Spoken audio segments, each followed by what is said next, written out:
Bonjour, je suis Cédric du site internet biodiète.eu et aujourd'hui, voire toute la semaine même, on va parler de la maladie de Lyme. Vous allez me dire qu'est-ce que ça fait là? Eh bien tout simplement, on est en plein confinement du Covid-19.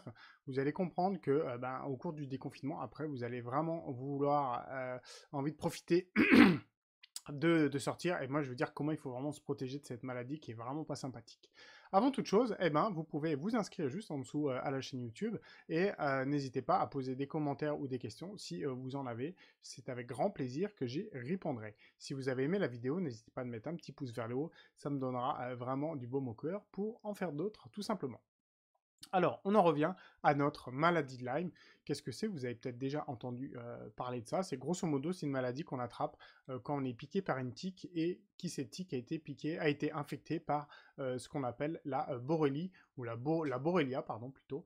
Borrelie, borrelia, c'est un peu pareil, c'est une bactérie et on va voir un peu plus de ce qu'il en est. Pardon. Alors la borrélie, qu'est-ce que c'est? C'est tout simplement en fait une bactérie de l'ordre des spirochètes, je ne sais pas comment on dit en fait, et qui a une forme hélicoïdale, qui est vraiment une forme d'hélice tout simplement, donc c'est assez facile à la voir au microscope, et on dit qu'elle est de type gram négatif. Alors qu'est-ce que c'est? C'est-à-dire qu'en fait le test gram, c'est une technique d'observation et qui permet de nous dire si c'est une bactérie gram plus ou gram moins, gram positif ou gram négatif, et dans le cadre de la Borrelia, en fait, elle est rose, donc elle devient négative. Et en fait, cette caractéristique permet de nous dire que c'est une bactérie avec une double paroi et qui contient également pas mal de protéines, tout simplement. Alors, il faut savoir que ces bactéries, en fait, sont des parasites et sont des parasites, en fait, pour de nombreuses maladies animales, dont les mammifères. Et comme l'homme est un mammifère, et ben voilà pourquoi il peut il peut avoir tout simplement la maladie de Lyme ou la leptospirose ou également la syphilis qu'on connaît tout simplement. Alors il faut savoir que ces pathologies ne sont pas souvent mortelles, elles le sont évidemment pour les plus faibles, mais c'est pas pour autant qu'elles sont pas embêtantes, vous le verrez par la suite. Et surtout le problème avec ces pathologies, c'est qu'elles sont très difficiles à diagnostiquer à cause en fait des symptômes variés, qu'elles sont variables et peu spécifiques. Il faut savoir qu'on a plein de signes. Et en plus de ça, vous le verrez, tout simplement, les tests ne sont pas forcément 100% efficaces sur ce point-là. Alors vraiment d'un point de vue de la bactérie, hein, si on prend vraiment sa caractéristique, il faut savoir que c'est une bactérie qui est de type anaérobie, donc ça veut dire qu'elle vit en absence d'oxygène et elle est en fait très rapide, elle se déplace très très rapidement dans le corps, tout simplement parce qu'elle a plein de petits flagelles, de petites queues si on peut dire, qui la fait avancer très très vite. Et comme elle est anaérobique, elle peut aller de partout dans le corps, donc aussi bien dans les tissus enfin non, elle va plutôt pardon dans les tissus qui ont pas de, qui ont très peu de donc d'oxygène et en fait du coup elle peut aller quasiment de partout. Donc voilà pour la borrélie qui est vraiment la bactérie, qui est vraiment la cause du problème. Et cette bactérie va être transmise à l'homme par la tique, tout simplement. La tique, ou son nom latin, c'est Ixodes ricinus. Et on comprend bien que la tique, vous connaissez très probablement, si vous avez des chiens encore plus. La tique est en fait c'est un insecte qui est ce qu'on appelle hématophage parce qu'elle se nourrit du sang. Donc il faut savoir que les moustiques, les poux, les morpions sont de même type ce même type d'insectes, c'est-à-dire qu'ils se nourrissent tout simplement de sang. Alors, on va voir, je vous ai fait un petit schéma pour comprendre vraiment la tique, son cycle de vie, pour vraiment comprendre comment elle fonctionne. Alors, on va aller sur mon écran, je vais faire un petit zoom, ce sera un peu plus simple. Donc, on voit que sur la première partie, la femelle peut pondre jusqu'à 3000 œufs, et donc des larves saines se développent.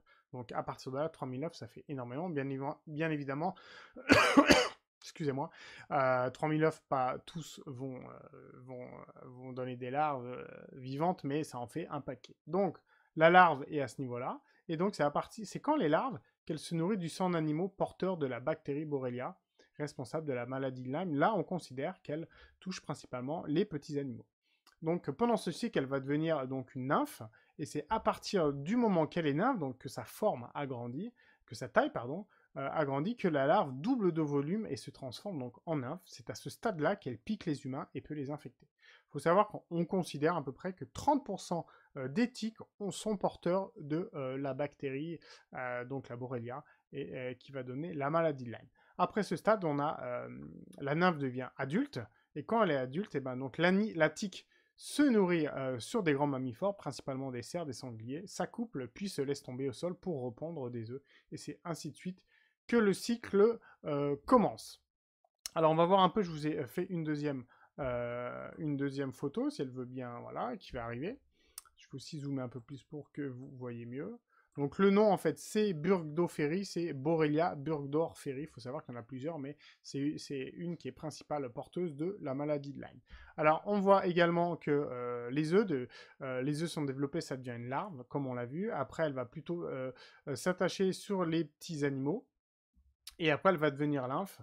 Et quand elle devient lymphe, c'est là que la bactérie peut être également apportée toujours par les petits animaux. Et c'est toujours dans ce stade de nymphe, pardon, plutôt, qu'elle peut toucher l'homme qui est un hôte accidentel. Il faut savoir qu'on a un hôte accidentel, tout simplement parce que bah, la tique s'est énormément développée, notamment par l'augmentation des températures, mais aussi par la baisse importante de la prédation. Il faut savoir que les tiques, la plupart de la prédation, c'est tout simplement les oiseaux, et on est à plus de 30% d'espèces en moins depuis, il me semble, les années 70.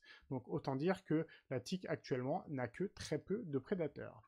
On en revient à notre homme, et après vous avez vu, bah, quand la tique s'est nourrie de nous, eh ben, elle retourne par terre, si on peut dire, elle va devenir adulte et va piquer d'autres personnes, d'autres animaux, et le cycle est fait. Donc j'en reviens à ma webcam. Donc voilà, vous avez à peu près vu quel est le cycle, comment ça fonctionne. Voilà, c'est vraiment que c'est un cycle qui est qui fonctionne très bien, si on peut dire, malheureusement. Alors maintenant, on va voir où elle habite. Cette petite tique, et ben, principalement, cette petite tique abrite dans les endroits qui sont plutôt chauds et humides, donc dans les forêts, les bords de mer et les herbes. En les périodes de sécheresse ou on va dire, dans les déserts, il n'y en a absolument pas. Et comme la température a tendance à augmenter sur la Terre, et ben c'est vrai qu'en altitude, ça a tendance à augmenter aussi. Faut savoir qu'à plus de 2000 mètres, on n'en a pas. Voilà, parce que, bon, notamment la température pas assez haute, il y a des fois pas assez d'humidité, et puis l'hiver fait que elle n'arrive pour l'instant pas à vivre, mais elle fait que monter un peu chaque année.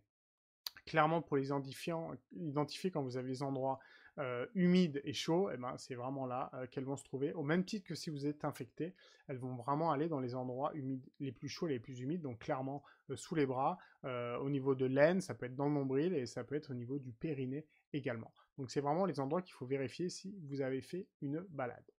Alors il faut savoir que les principales cibles, en fait, à la base, sont les animaux sauvages. Après, il y a les animaux d'élevage qui ont été des vecteurs, et les animaux domestiques également. C'est vrai que si vous avez un chien ou un chat, c'est des choses qu'on vérifie énormément. Et est venu l'homme, qui est une hôte accidentelle, comme on a pu le voir.